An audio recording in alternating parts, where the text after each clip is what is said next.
Hello everybody, welcome to another episode of Mushroom Wonderland. My name is Aaron Hilliard and I'm your host. I like to go out into the woods and discover what kind of wild mushrooms are growing outside right now. And I help to describe whether you can eat them or maybe you or your kids should avoid them because they're poisonous or deadly. Maybe they're hallucinogenic or medicinal. We go over all of that here on this channel.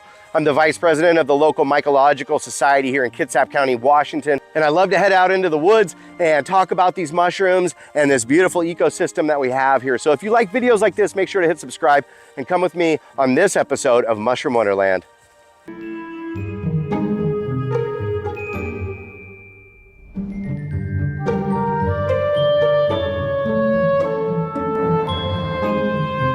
Welcome to Mushroom Wonderland.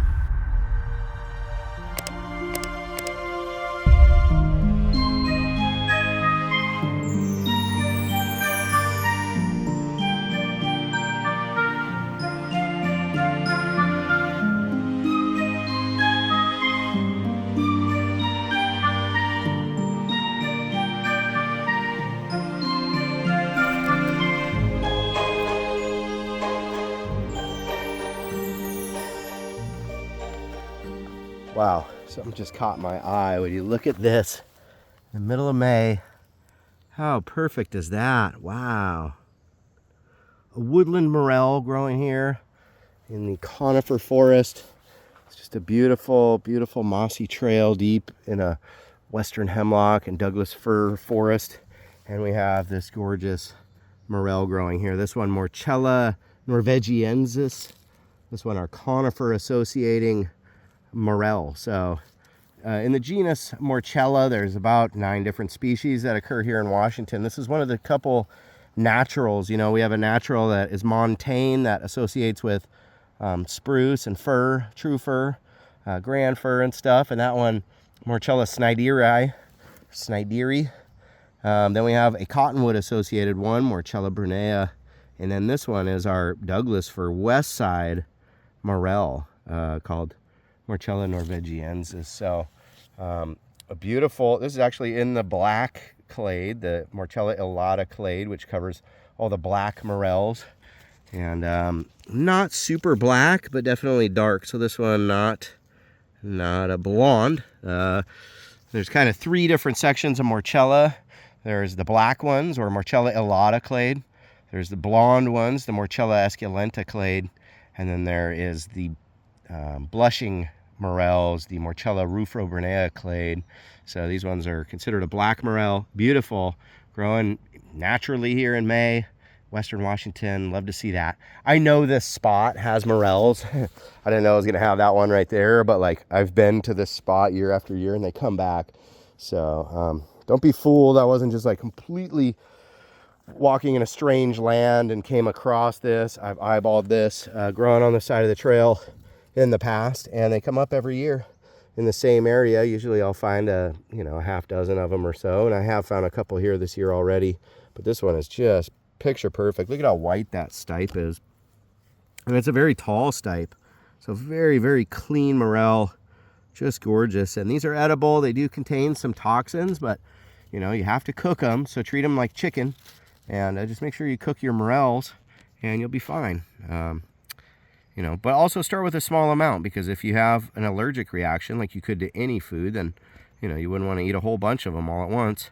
But I think the rule is pretty much just cook it like chicken and make them nice and crispy, caramelized, a little salt on them. They're very savory, and I just think morels are some of the best eaten mushrooms. So love to see that. Hopefully I'll see more. So I love to see that.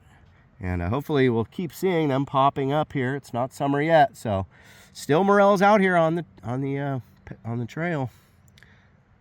So there's still morels growing out here on the trail. That's exciting to know. So morel season is not over yet. Get out there in your woods and find your local beautiful black morel, the Morchella norvegiensis.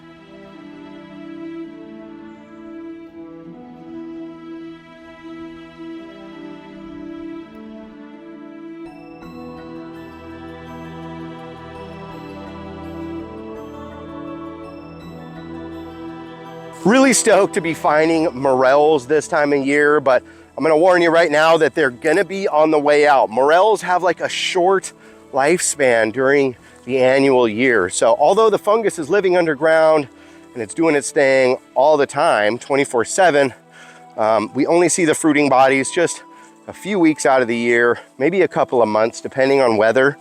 And we're going into this dry pattern already, which sucks here in Washington because our dry summers are super crispy and mushrooms just kind of come to a halt when there's no moisture. They tend to hunker down in the soil and in the wood and the substrate that they're living in. And we won't see mushrooms again till late in the summer or early autumn. And so while the getting is good, get out there and get your morels, but I'm afraid they're gonna be climbing in elevation. Now they're gonna be mountainous, montane morels, like Morchella schneideri, that one growing in the mountains, and it's going to be chasing the snow level up into the mountains. So as you see mushroom or morel mushroom reports this spring on like Facebook and stuff, you're going to notice that the elevation keeps getting higher, and elevation is really a factor in finding morels in the spring. So really lucky to be finding them at sea level still, but I wouldn't count on this happening for too much longer.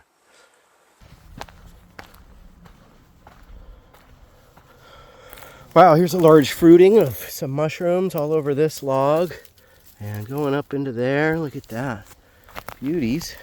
Beautiful young fruiting right here. These little brown mushrooms, I'm going to pick one of these carefully. Get the whole stipe and everything. Look at that. Gorgeous. So if you look at the edge of the margin, it's got like a little tattered material hanging on there. That's the partial veil. And you can see that ring on the stem. But this one is, gosh, this one can be really tough to ID. But this is the false funeral bell. You see that hygrophanous cap right there. It's turning white in the center. These ones have a medium brown spore print and can look so much like Galerina marginata. Very, very much caution to be used with these. They're said to be edible. I know the fall fruiting variety, the Cuneomyces mutabilis, is an edible fall mushroom, but these ones are spring mushrooms. And Cuneomyces or false funeral bells, man, these look very close to a Galerina. Putting them in a category of mushrooms you should just avoid altogether, even if you are sure that these are the right thing.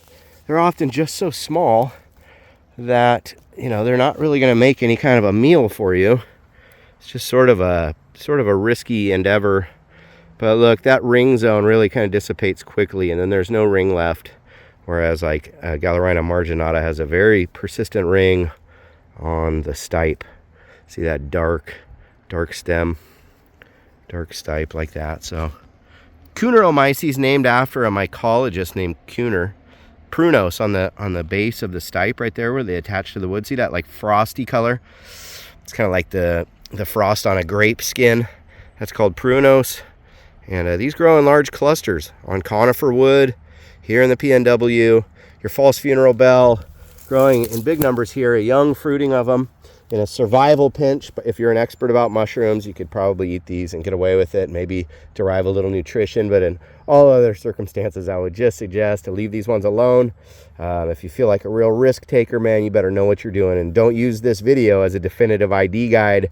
You got to do your own homework and whatnot. But a beautiful little fruiting, little brown mushrooms here in the spring that are growing on conifer logs here in the forest. Cuneomyces lignicola, or it used to be a Foliota lignicola. These are in the Stropheraceae, so related to Stropharia, wine caps and stuff like that, which is kind of crazy. But anyways, this is a nice fruiting, one that should be talked about because I'm seeing a lot of flushes of these coming out right now in the spring. And they're one of these mushrooms you might see a lot of one spring and then not see them for a couple more years or something.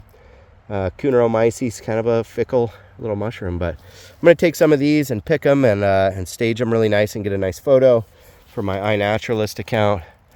And yeah, they're interesting for sure. You can see that medium brown spore load that fell out of this one. It was on top of that cap and it left that really darkness on top of the cap. That is the spores. So there you go. Cuneomyces lignicola, the false funeral bell.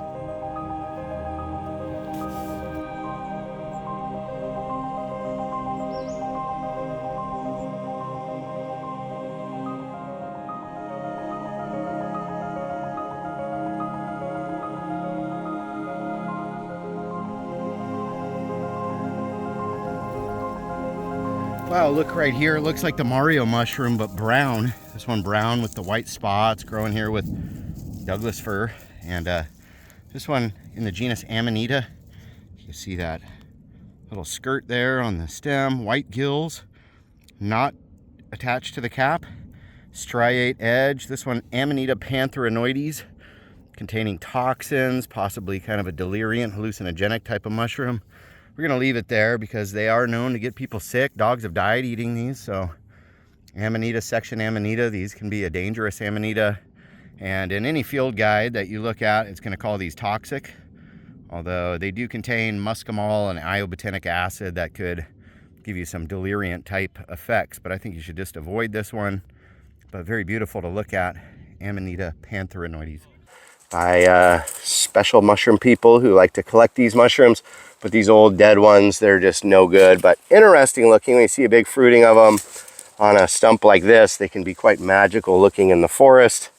And they make good fire tinder when they're really dried out, but by the time they're that crispy and dry, there's usually a burn ban here in Washington State. So anyways, Phaeolus schweinitzii are the Dyer's polypore, last year's fruiting, old dried out fruiting bodies. That's what those are. If you come across these, that's what's going on.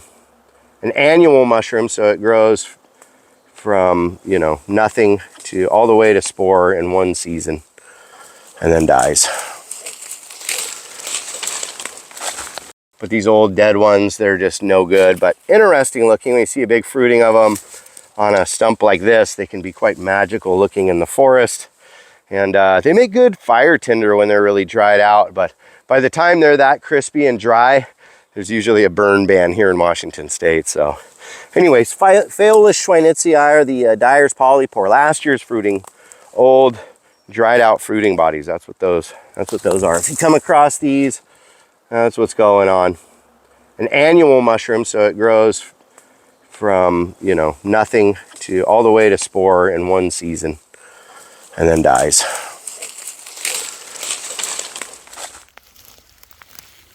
So here I came across a grouping of 3 just cap and stem mushrooms. I like finding these kind, especially in the spring. Look at that. Wow, what a handsome but plain and boring mushroom. Just kind of this tannish ochre colored cap. Gets light at the margin. There is no, you know, annulus or ring. It's just very plain, and the gills are just kind of this tannish cream color. Nothing substantial going on. I mean, that is a boring mushroom. And so these, probably in the poison pie group, I would avoid these. These are what we would consider to be LBMs. Pretty tough to identify. Really an advanced ID. If it had like a real silky cap, I would say maybe Inocybe, but these ones are not. These ones are going to be hygrophanius or hygrophanous. And this one is going to have this medium brown spore print, just super boring. I'm pretty sure this is the genus Hebeloma, one of the hardest genuses for me to identify, and an interesting one though, because they are just so boring that they're like kind of unique that way, and just tough to identify. But the common name for like a big species complex of these Hebeloma mushrooms is poison pie, meaning yeah, don't eat them, they'll get you sick. I don't think they're deadly, but a good one to leave alone. So the Cortinarius and the Hebelomas that you find growing out here in the woods, you know, probably a good idea to just steer clear of these kind of LBMs, because there are some deadly ones that grow out here looking kind of like that.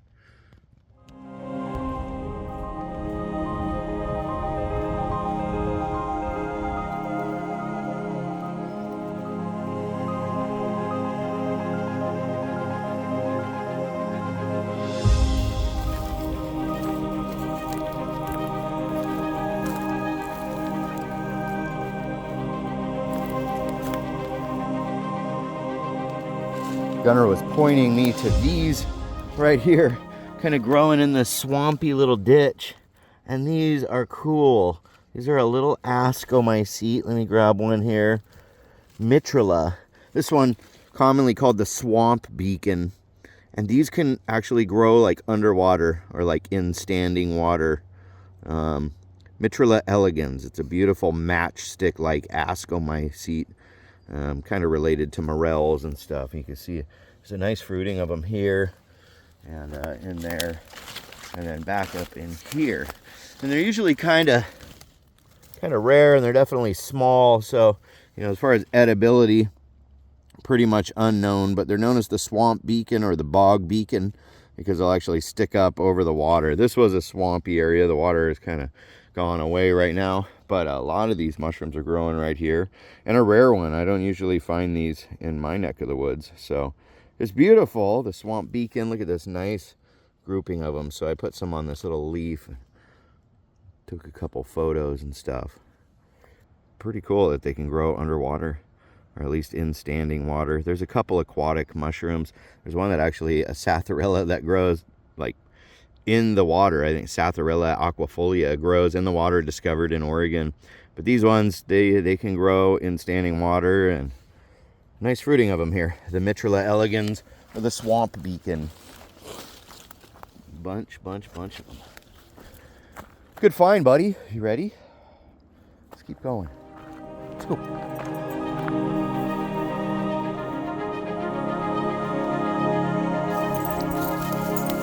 Ooh, he's feeling good. We got him on that doggy anti-inflammatory, and Gunner is feeling spry like a pup again.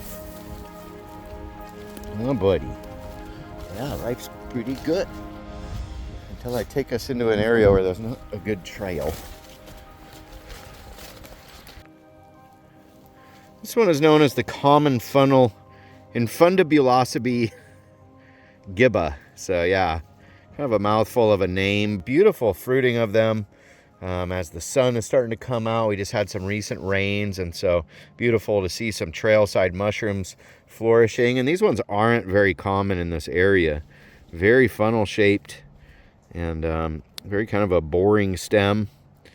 And as you can see, those gills are very white, and they're decurrent, just like most Clitosibes, and very much funnel shaped with this tannish color. A handsome mushroom for sure.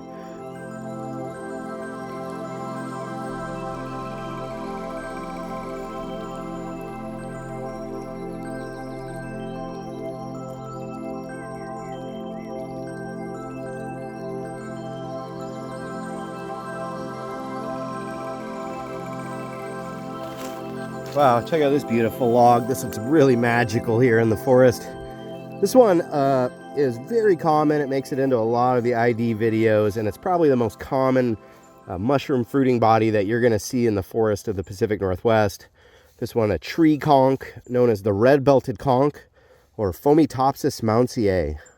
So this one, in older field guides and older literature, is often referred to as Fomitopsis pinicola.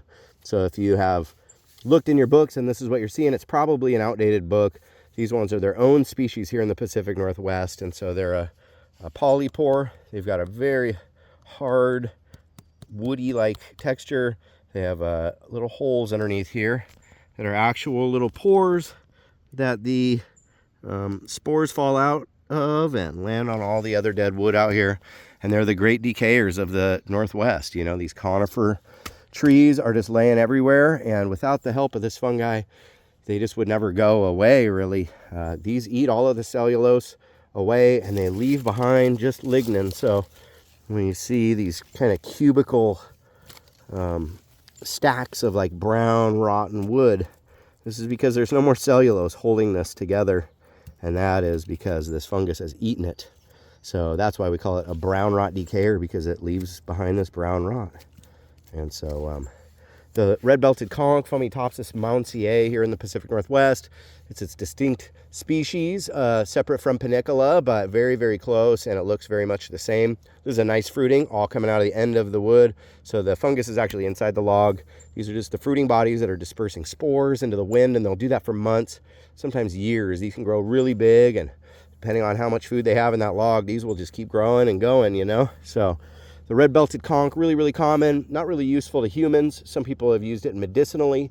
There's quite a bit in the book Fungal Pharmacy about this mushroom, but personally, I don't use it for anything. It's just really great for ecology, and it really lends kind of a magical look to the beautiful PNW forest. Most of these logs that are eaten apart like this, that is because of those mushrooms. So even if you don't see the fruiting bodies, their fungi is all within the logs here. There's a ton of fungus out here, even if you can't see it.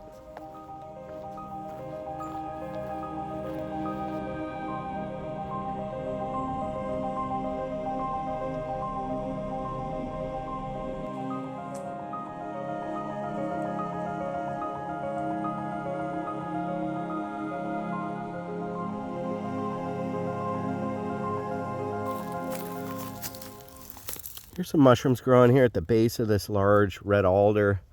These guys are Pleurotus species, or your common oyster mushroom.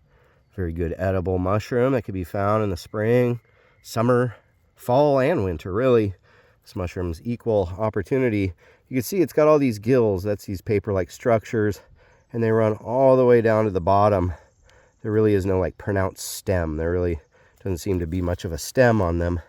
And they grow on hardwood like this, in this like shelf formation, and they're very common and they're very easy to identify, and they're delicious.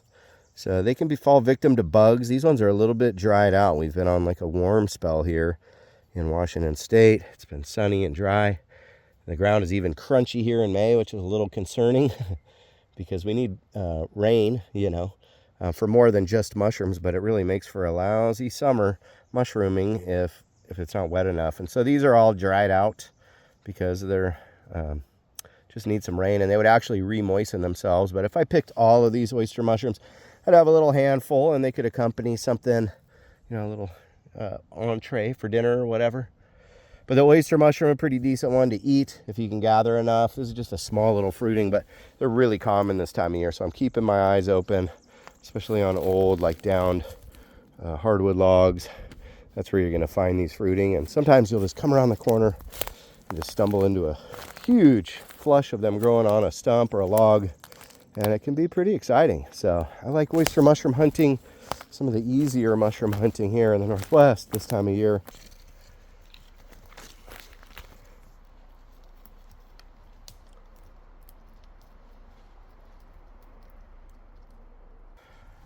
All right here are some really kind of interesting mushrooms.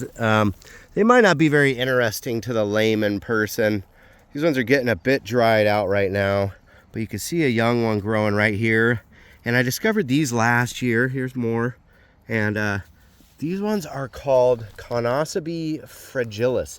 This is the only known place in the state that they've been observed growing. So right here, this is an old wood chip bed. And then right on the edge of the wood chips, you can see a nice fruiting of these Conocybe. These mushrooms typically poisonous. Some of them are even deadly, containing amatoxins like your Amonita Pantheres and the deadly death caps and destroying angels. But right here, these are just small little unassuming mushrooms, but the genus Conocybe and subgenus Philiotina can be quite deadly. So I took some of these fruiting bodies, dried them, sent them in for ITS sequencing. Last year they came back Conocybe fragilis, which has only been observed on the East Coast. So just totally total nerd taxonomy stuff that I find to be pretty cool. Ooh, here's a nice little fruiting of them. You can really see they're liking it right here in the grass. And let me gently pull this one up. You can have a look at Conocybe fragilis. Probably one of the only times you're going to see these ones on video. Unknown edibility, although like I said, they're related to some mushrooms that could be quite deadly. So Conocybe, not really a genus that I'd be wanting to eat. Oh wow, look at that really dark one with a really dark umbo. Very cool. Ooh, that one's thick with 2 C's, baby. Look at that. Beautiful. Conocybe fragilis, the only known place that they grow here in Western Washington, aside from the East Coast.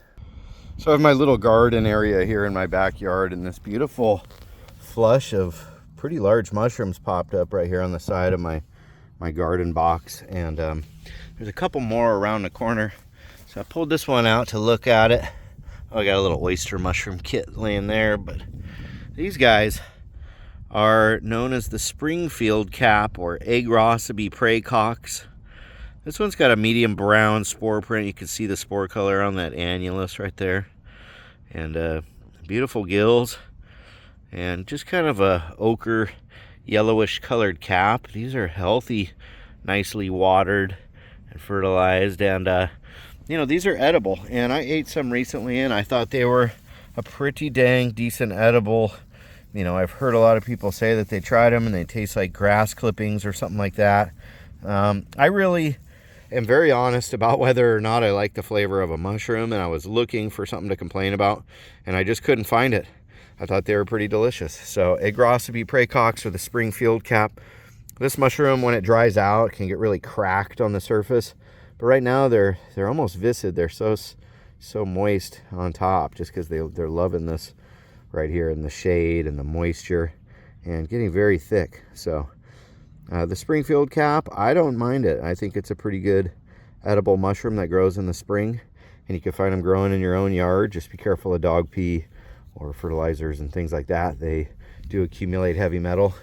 But look at my other mushrooms growing here, Trametes versicolor, turkey tails. So, and then I have some oyster mushrooms, some old kits right over there. So I got nice little fungi flora going right here in my yard, and I'm really happy about these big Springfield caps. So I'll probably slice these up and saute them, put them on a steak, or put them in my spaghetti sauce, and I think they're delightful. So there you go, Kosfragilis praecox, your Springfield cap. Here's another corner of my lawn where I have these growing on this little stump, so I could see this kind of tannish brown color. And then as I pulled one of the fruiting bodies off, you can see how beautiful that is. It's this purple color, very heavily decurrent gills, kind of like that of a chanterelle or something, or an oyster mushroom. These are quite pleurotoid, meaning they're like an oyster. You know, they grow on dead wood. They're saprotrophic. They have decurrent gills, and these ones are not recommended to be eaten though. But this stump has been here for years and years, and this is the first time I've ever seen these pop up here. So it's interesting that the spores landed here, a small colony started growing, and then some fruiting bodies of the Lilac Oysterling, or Panis conchotus. This one growing here on my lawn, and they're just gorgeous when they're young though. So Panis conchotus, or the Lilac Oysterling, growing here in the spring. But it's beautiful nonetheless. Nice photogenic mushroom, and a great spring mushroom to find just around your yard.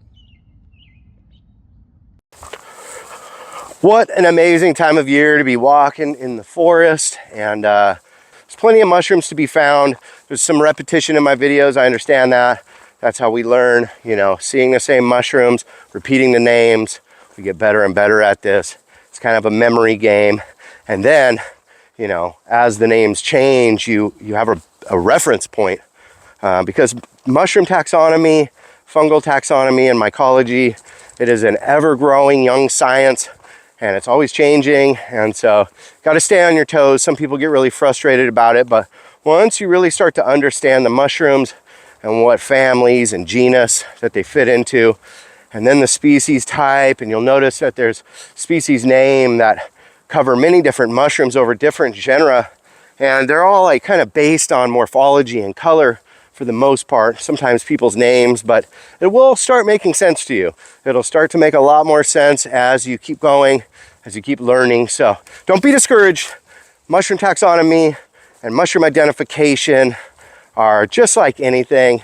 If you repeat it over time, you're gonna get good at it. And so that's what I'm here for, to help you to get better at your mushroom ID. So thanks for joining me. Make sure to hit subscribe, mushroom-wonderland.com. We got merch and stuff like that, where you could join my Patreon. It's only like a $5 membership. Help support me in what I'm doing. So until the next episode, much love everyone. Peace out.